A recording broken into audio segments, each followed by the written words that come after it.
អូយអ្នកគឺជាប្រព័ន្ធតើមានរូបមន្តសម្ងាត់សម្រាប់ដាំទំពាំងបាយជូរ Shine Mask ទេមានតែប៉ុន្តែដើម្បីបិទទិន្នន័យត្រូវមើលពាណិជ្ជកម្មសិនឥឡូវនេះពាណិជ្ជកម្មពិតជាមាននៅគ្រប់ទីកន្លែងមែនមិនអីទេទៅតាមដានរឿងគេវិញបើគិតពីពេលវេលាហានយ៉ានប្រហែលជាចិត្តមកដល់ហើយខ្ញុំចង់ដឹងណាស់ថា B1 King នឹងមានសម្រស់បែបណាទៅរហូតអាចធ្វើឲ្យហានយ៉ានវង្វេងវង្វាន់ដូចមនុស្សល្មមបែបនេះ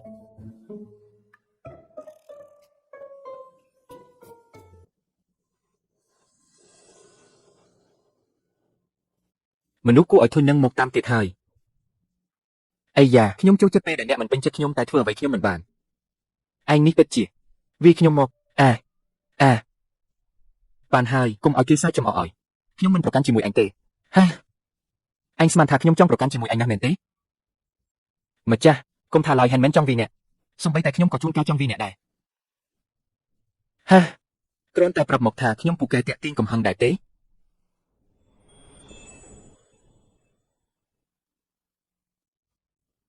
អ្នកម៉ាក់លោកបាអ្នកម៉ាក់បងប្រុសអូនស្រីពើខ្ញុំត្រឡប់មកវិញហើយមកវិញគឺល្អហើយមកវិញគឺល្អហើយគ្មានអ្នកផ្សេងទេអូត្រូវហើយយើងមិនបាននាំអ្នកផ្សេងមកទេម៉ាក់លើកនេះកូនត្រឡប់មកវិញក៏បាននាំមនុស្សម្នាក់ទៀតមកដែរនៅមានមនុស្សម្នាក់ទៀតគួរឲ្យស្ដាយដល់ខ្លួនប្រាណចិត្តទាំងមូលគឺមានតែរូបអ្នក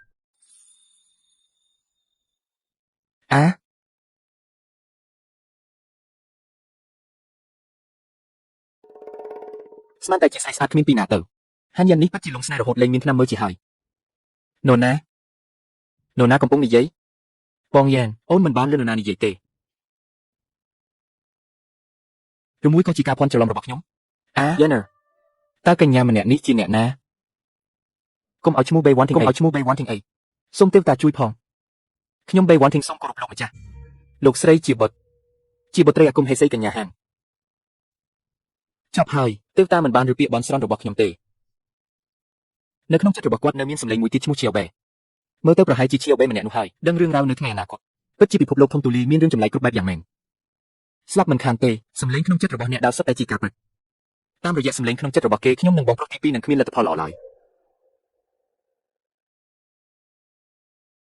លោកប្រាអ្នកម៉ាក់បងប្រុសអូនស្រីពៅហេតុអ្វីបានជាអ្នកទាំងអស់គ្នាមានទឹកមុខបារម្ភបែបនេះតាមមកពី One Thing និយាយអ្វីខុសមែនទេកុំភ័យអីគ្រួសារខ្ញុំសុទ្ធតែជាមនុស្សរាប់អានស្រួលទេអ្នកនាំកញ្ញាបេនេះម៉ាក់ត្រឡប់មកធ្វើអីបងយ៉ែនខ្ញុំកុំខ្លាចអីលោកប្រាកូនចង់ឲ្យ One King ស្នាក់នៅក្នុងភូមិគ្រឹះបងប្រុសរបស់នាងដើម្បីជួយសង្គ្រោះកូនពីសម្បុកចោលបានរងរបួសហើយស្លាប់បាត់ទៅហើយកូនមិនអាចបោះបង់នាងចោលដោយមិនខ្វល់បានទេម៉ាក់បងប្រុសរបស់នាងស្លាប់ក៏ដោយសារតែកូនគ្រាន់តែឲ្យ One King ស្នាក់នៅក្នុងភូមិគ្រឹះសោះប៉ុណ្ណឹងក៏មិនបានដែរមែនទេកាលពីមុនអ្នកម៉ាក់មិនមែនបែបនេះទេខ្ញុំបើបងប្រុសរបស់នាងបានជួយអញហើយ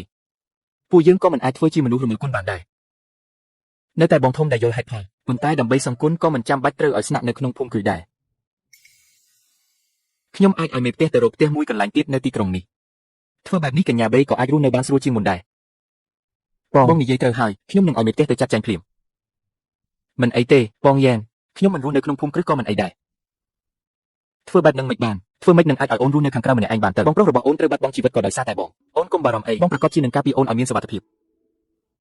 ចាពិតជារឹងរូសណាស់ម្នាក់ក្នុងផ្ទះសុទ្ធតែខាត់មិនឲ្យនាំស្រីនាំទុកនេះចូលផ្ទះនៅតែមិនស្ដាប់ទៀតពិតជាប្រដៅមិនស្ដាប់មែនមនុស្សចង់ទៅរកសេចក្តីស្លាប់មែនឬមួយក៏អ្វីដែលខ្ញុំទៅតែមិននេះជាសម្លេងក្នុងចិត្តរបស់បងថ្លៃស្រីចម្លែកខ្លាំងណាស់ហេតុអ្វីបានជាបងថ្លៃស្រីនិយាយថា One King ជាស្រីនាំទុកអញ្ចឹងបងថ្លៃស្រីបងគិតថា One King គួរតែរស់នៅក្នុងភូមិគ្រឹះដែរទេខ្ញុំគ្រាន់តែមកមើលគេផ្អើលគ្នាតើពាក់ព័ន្ធអីជាមួយខ្ញុំ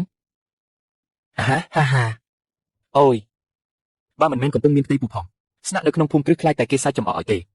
បើឲ្យទៅនៅផ្ទះខាងក្រៅវិញល្អជាងកុំឲ្យប៉ះពាល់ដល់គេឈ្មោះកញ្ញាបេ